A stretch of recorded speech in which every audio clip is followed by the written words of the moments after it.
목회를 하다 보면 다양한 사람들을 만나게 됩니다. 지난주에 만난 두 분이 특별히 생각이 납니다. 한 분은 술을 드셨고 저와 이야기를 하고 싶다고 찾아왔습니다. 그리고 인생 이야기를 하는데요. 아내와 갈등이 있어서 아내가 이혼을 말하곤 한다는 것입니다. 그리고 아내가 하는 말이요. 술을 끊으면 좋겠다. 이런 요구를 하는 것입니다. 남자에게는 그 이야기가 들어오지 않습니다. 술은 삶의 도피처가 되었고 또 술은 삶의 의욕과 각오를 무너뜨리고 있었습니다. 어떤 실마리를 찾아가야 할 것 같은데 슬픈 것은 갈등은 있는데 술을 끊어야겠다는 의지와 노력이 전혀 없고 쉽게 죽을 생각만 하면서 살아가고 있다. 이런 인생 이야기를 하는 겁니다. 이야기를 하다가 괴로운지 담배 한 대 피우고 오겠다며 나갑니다. 함께하면서 도와주지 못하는 마음이 제 안에서 느껴지고요. 저도 대화를 지속하기가 실은 어려웠습니다. 저도 참 힘든 것입니다. 그리고 새벽이 되면 자꾸 그분이 생각나고 기도하게 됩니다. 또 한 분을 지난주에 만났습니다. 늦은 밤에 교회에 찾아온 한 집사님입니다. 집이 순천인데 아내와 함께 공부하면서 알게 된 사이이고 언제 교회 한번 들릴게요 했고요. 잠시 시간을 내서 밤에 들린 것입니다. 그리고 이런저런 이야기를 하다가 그분이 건축 일을 한다고 하고 또 교회에서 필름 작업이 마무리되지 않아서 고민하고 있었는데 그분이 도와주겠다고 하시는 것입니다. 그래서 늦은 시간에 식당의 창틀에 필름을 붙이는 작업을 하게 되었습니다. 1시간이면 충분히 할 수 있는 일이라고 하는데 도구가 제대로 준비되지 않으니까 시간이 길어지고요. 1시 넘어서 일이 끝났습니다. 저도 새벽 예배를 위해서 빨리 자야 하는데 결국 2시가 넘어서 잠을 자다가 다시 새벽 예배를 인도해야 했습니다. 몸은 힘들었는데요. 그런데 지금 생각해 보니까 그 집사님과의 만남이 참 저를 기분 좋게 했습니다. 만나다 보니까요. 대화 가운데 힘을 주는 사람이 있는가 하면 힘을 빼는 사람이 있더라는 것을 알게 되었습니다. 왜 한 분은 힘들고 한 분은 행복한 것일까? 한 분은 자기 자신에게 갇혀서 살아가고 있었습니다. 상처와 얼룩에 갇혀 있고 술에 취해 있고 또 새로운 삶이 필요한데 각오와 의지도 없는 것입니다. 하지만 다른 한 분은 교회를 섬긴다는 믿음이 있고요. 또 그 안에 섬김의 기쁨과 감사가 있었습니다. 이야기를 나누는 그 곳곳에 말씀의 정신이 배어 있었습니다. 실은 둘 다 힘든 환경을 제가 만날 때 경험하고 있었습니다. 한 분은 가정에서 삶의 갈등으로 힘들고 다른 한 분은 낮에 일하고 또 밤에 일을 하게 되고 새벽까지 그 시간이 길어지는 겁니다. 모두 힘든 것입니다. 그런데요, 사람이 힘들어서 괴로울 수 있고 반대로 힘들어도 행복할 수 있다는 것을 저는 알게 되었습니다. 한 분은 힘드니까 괴로운 겁니다.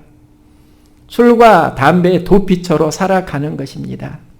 하지만 한 분은 섬김의 기쁨을 품으니까 어두움이 전혀 없었습니다. 그러면서요, 우리가 마음속에 어떤 비전을 품고 살아가느냐는 인생에서 굉장히 중요하다는 것을 알게 되는 것입니다. 테레사 수녀가 인도 캘커타의 거리를 지나다가 쓰러져 있는 한 여인을 발견합니다. 나병에 걸려가지고 몸이 썩어가고 쥐들이 그 썩은 부위를 파먹고 있었습니다. 테레사 수녀가 이 참담한 모습을 바라보고요, 마음이 너무 안타깝습니다. 그래도 이 힘없는 여인을 위해서 내가 할 수 있는 일이 무엇이 있단 말인가? 그러면서 그냥 지나는 겁니다. 그런데 그녀의 마음속에 주님의 음성이 들려옵니다. 내가 도와주지 않으련? 그녀는 말합니다. 하나님, 제가 어떻게 도울 수 있어요? 저는 못해요. 그때 또다시 이런 음성이 들려옵니다. 내가 너를 도와주어도 못하겠니? 그때 테레사 수녀는 하나님이 나를 도와주시고 하나님이 함께 하신다면 할 것 같아요. 하나님이 말씀합니다. 내가 너 도와줄게. 그리고요, 테레사 수녀가 길거리에 병들어 쓰러진 그 여인을 집에 데리고 가서 돌보기를 시작합니다. 이 소문이 퍼지면서 수많은 환자들이 모여듭니다. 테레사 수녀는 그들을 더 이상 받을 수가 없어서 도시의 행정관리를 찾아갑니다. 그리고요, 비어있는 힌두교 성전을 병원으로 사용하도록 허락을 받고 그곳에 수많은 병든 사람들을 초대하고 그곳에 오면 돌보아 주는 사역을 하는 것입니다. 그런데 어느 날 영국 BBC 뉴스의 언론인 멀콤 모코리치가 캘커타에 있는 테레사의 병원을 방문합니다. 그곳에서 최선을 다해서 환자를 섬기고 있는 테레사를 보고요, 그 언론인은 크게 감동을 받습니다. 그리고 테레사 수녀에게 묻습니다. 힘들지 않으십니까? 그때 그녀가 이런 대답을 합니다. 힘들지요? 힘들지요? 그러나 행복합니다. 테레사 수녀가 했던 그 말이 사역의 현장에서 자꾸 떠오릅니다. 여러분, 힘들어도 행복해질 수 있어요. 행복해지십시오. 편해지려고만 하지 마시고 행복해지십시오. 이선 자매의 경험인데요. 그녀가 대학교 4학년 때 사고를 만납니다. 그리고 전신 3도 이상의 화상을 당합니다. 예쁜 모습 사라지고 자신의 모습이 너무 흉측해서 죽어야겠다는 마음을 수없이 먹습니다. 그런 그녀가 지금은 행복한 사람이라고 고백합니다.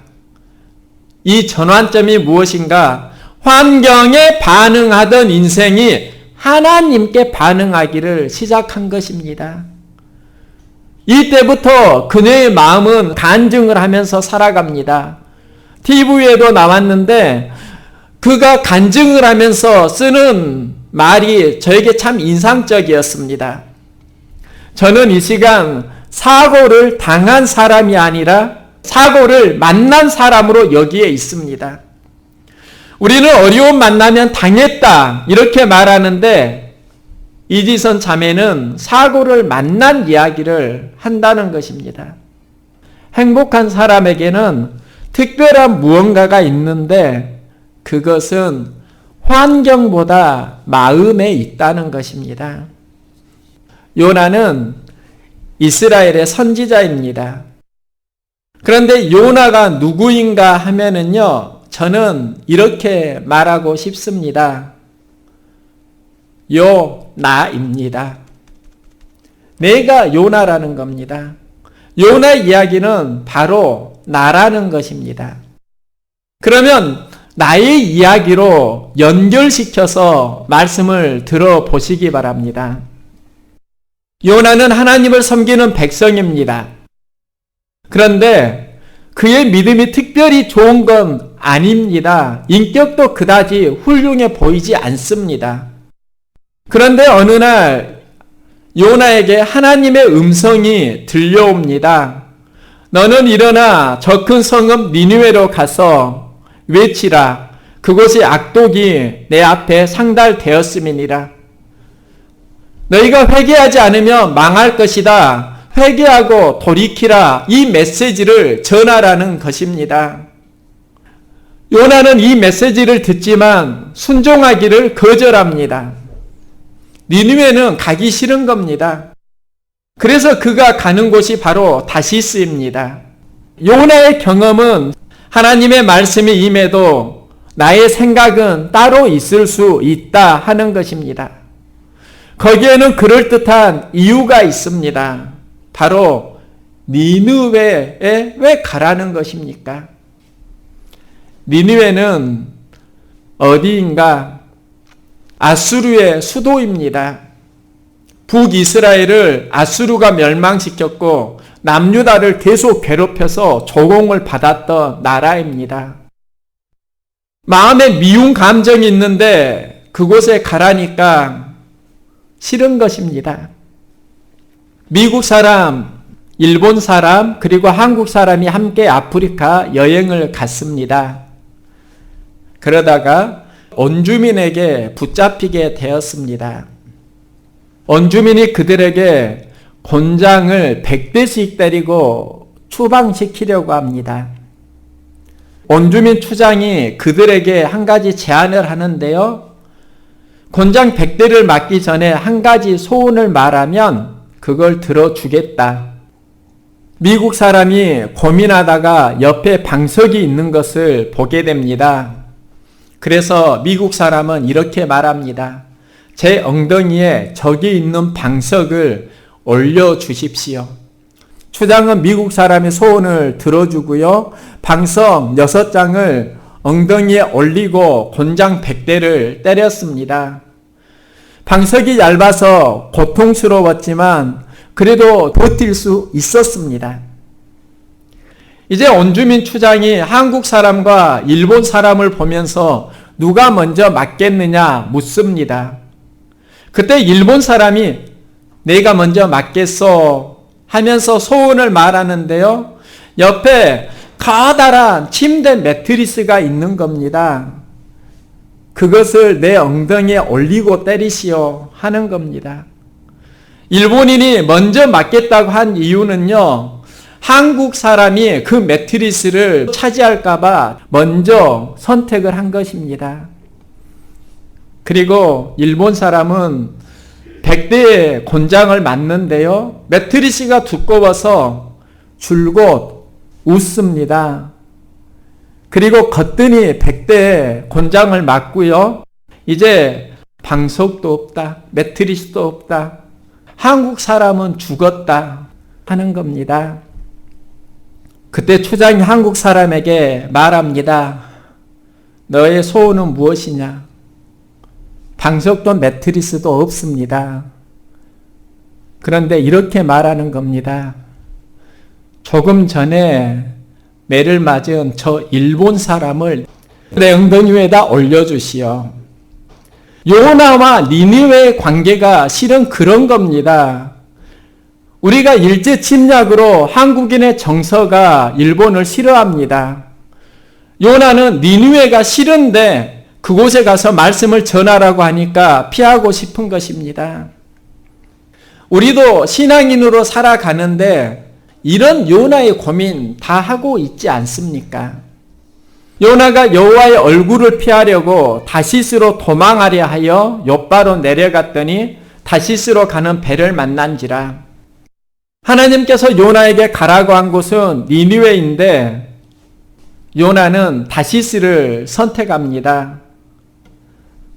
이게 내 인생에서 선택권을 가진 주인이 누구인가의 문제입니다. 두 종류의 개가 있습니다. 늙어 죽을 때까지 애완견으로 주인의 사랑을 받고 자라는 개가 있습니다. 반대로 철장에 갇혀서 자라고 크면 식용으로 죽임을 당하는 개도 있습니다. 개의 팔자가 어떤 주인을 만나느냐에 따라서 달라집니다. 우리 인생도 마찬가지입니다. 내 인생의 주인이 누구인가에 따라서 내 삶의 크기가 달라집니다. 그런데 개와 구별되는 한 가지 특징이 있습니다.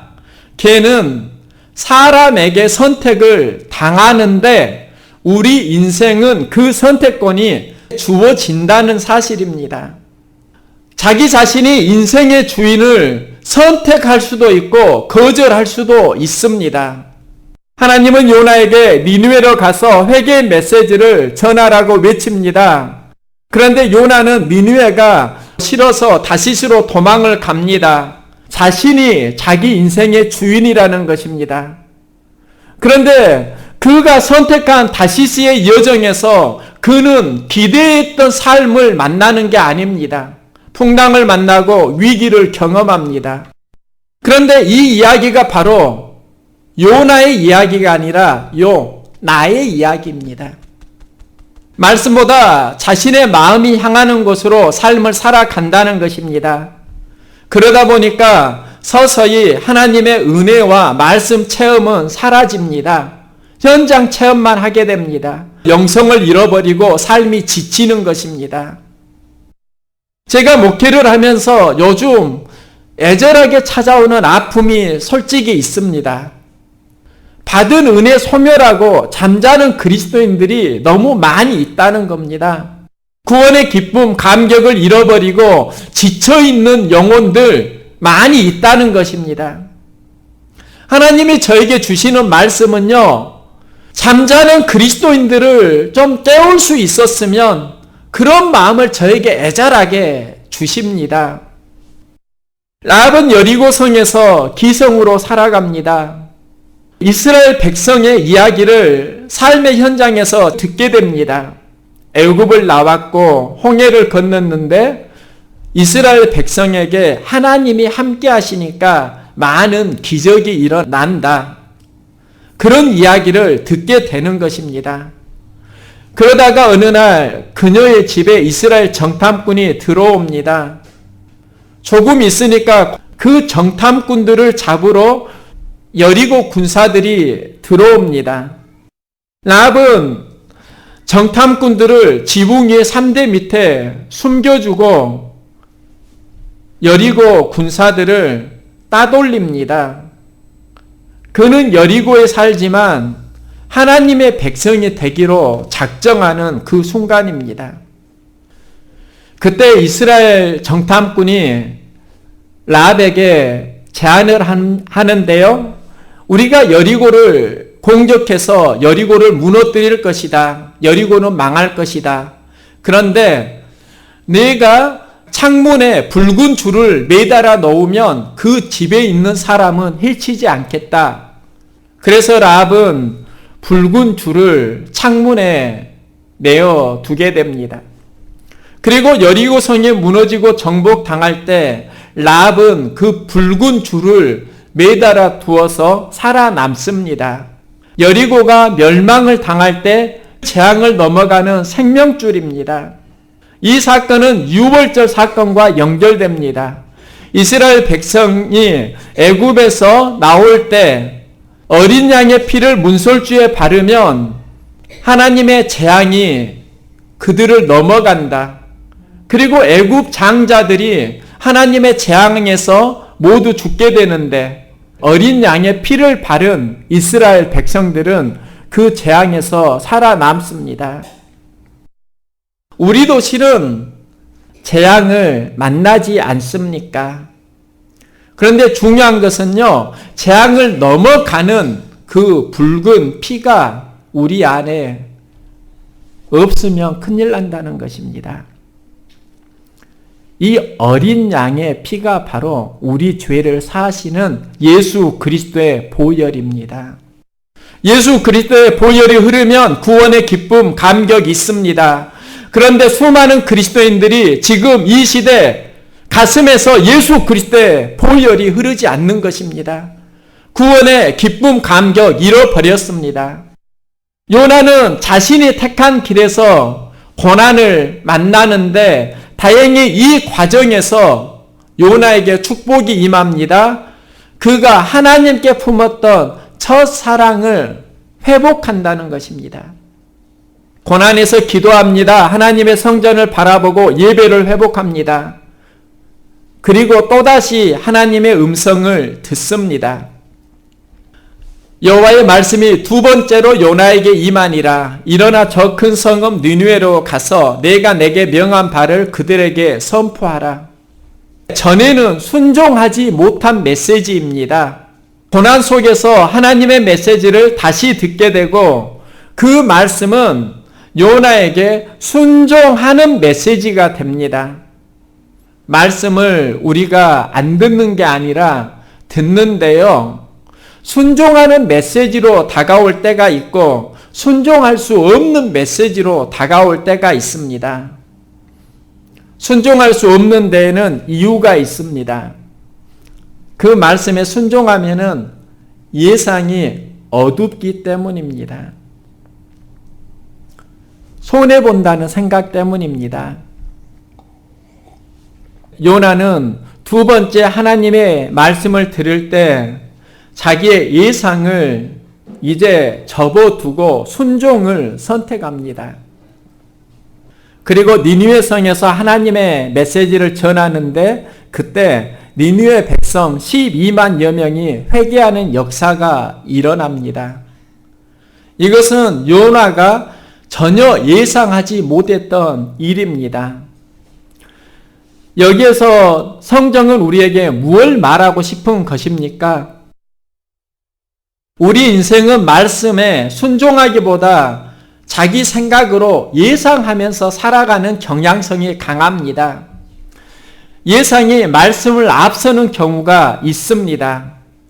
그러다 보니까 세상 경험은 커지고 하나님 경험은 자꾸 작아지는 겁니다.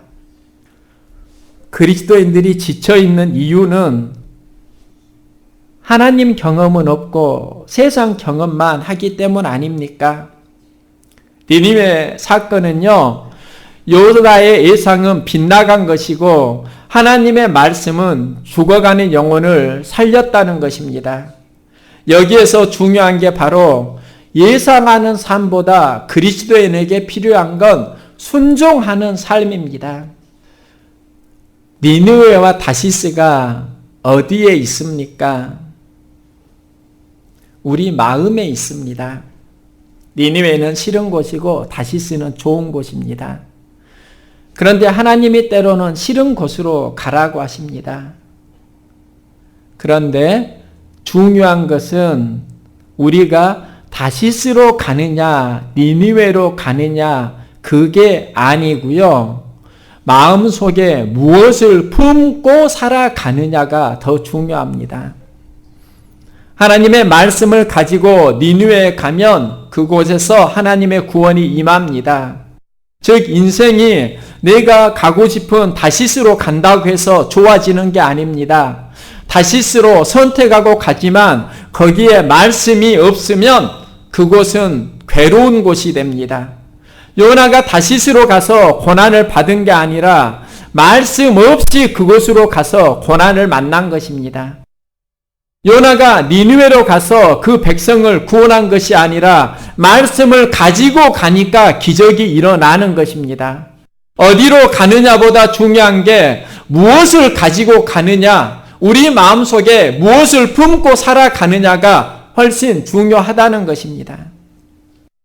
100여 년 전 스코틀랜드 바닷가 식당에서 있었던 일입니다. 어부들이 이야기를 나누다가 음식을 나르는 종업원의 쟁반을 실수로 치게 됩니다. 그 순간에 찻잔의 물과 음식이 벽에 떨어집니다. 그리고 그 벽이 얼룩으로 엉망이 되었습니다. 식당 주인은 깨끗한 벽이 또 더러워졌다고 다시 벽 전체를 페인트 칠을 해야겠다 이렇게 투덜거립니다. 그때 한 신사가 주인에게 제안을 하는데요. 그럴 필요가 없을지도 모릅니다. 저에게 한번 맡겨보시겠습니까? 주인은 더럽혀진 벽이니까 한번 마음대로 해보십시오. 이렇게 허락을 하니까 그 신사가 연필과 붓으로 얼룩 위에 스케치를 하고 명암을 넣고 색깔을 입힙니다. 그러더니요, 잠시 후에 큰 뿔을 가진 사슴이 완성됩니다. 얼룩 위에서 작품이 나오는 순간입니다. 그때 연필과 붓으로 스케치를 하고 색깔을 칠했던 그 신사가 영국에서 천재 화가로 알려진 에드윈 낸시어 경입니다. 우리가 살다 보니까 수많은 얼룩이 있습니다. 밖에 있는 게 아니라 우리 인생, 관계 속에서 있습니다. 누구나 이 얼룩을 마음에 품고 살아갑니다. 혹시 이 얼룩을 여러분 가지고 있지 않습니까? 그런데요, 이 얼룩 때문에 무너진 인생이 있는가 하면 이 얼룩을 통해서 작품을 만드는 인생이 있습니다. 저는 얼룩 속에서 작품을 만들 수 있는 그 분을 여러분 만날 수 있기를 소망합니다. 스코틀랜드의 한 교회에 이런 표어가 있습니다. 있는 모습 그대로 오되 왔던 모습 그대로 가지는 마십시오. 여러분 마음속에 얼룩 있지 않습니까? 보이지는 않지만 지우고 싶은 수많은 삶의 흔적들 있지 않습니까? 우리 교회에서는 추수감사주일을 맞이해서 2가지 선물을 준비했습니다. 하나는 비닐봉지에 담았습니다. 그런데요, 진짜 드리고 싶은 또 하나의 선물이 있습니다. 그것은 하나님께서도 우리 인생에 드리고 싶은 선물입니다. 영접하는 자, 곧 그 이름을 믿는 자들에게 하나님의 자녀가 되는 권세를 주셨으니 주고 싶은 가장 큰 선물, 예수 그리스도입니다. 초청하니까 배려하는 마음으로 그냥 왔을 수 있는데요. 갈 때는 예수님 품고 갔었으면 좋겠어요. 또 잠자는 그리스도인이라고 하면 열정이, 믿음이 다시 깨어나기를 소망합니다. 상처와 얼룩으로 신음하는 마이 스토리, 이게 우리의 인생이라고 하면은요, 그 안에 히스 스토리를 가지고 갈 수 있기를 소망합니다. 예수님의 이야기가 히스 스토리이고요. 이 히스 스토리가 히스토리가 되어서 역사가 됩니다.